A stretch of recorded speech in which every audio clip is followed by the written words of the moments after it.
जय श्रीकृष्ण. मी आज तुम्हाला इथे पालकची सुक्की भाजीची रेसिपी दाखवणार आहे. तर त्यासाठी काय काय साहित्य घेतले आहे ते सांगते. बारीक चिरून कांदा घेतला आहे, लसूण आणि हिरवी मिरची हे मिक्सरमध्ये वाटून घेतलं आहे. तसेच पालक स्वच्छ धुवून बारीक चिरून घेतला आहे.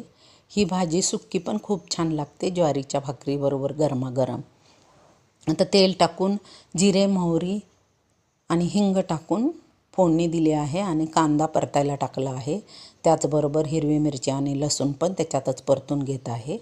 हे छान परतलं की पालक जो चिरून ठेवलेला आहे तो टाकत आहे.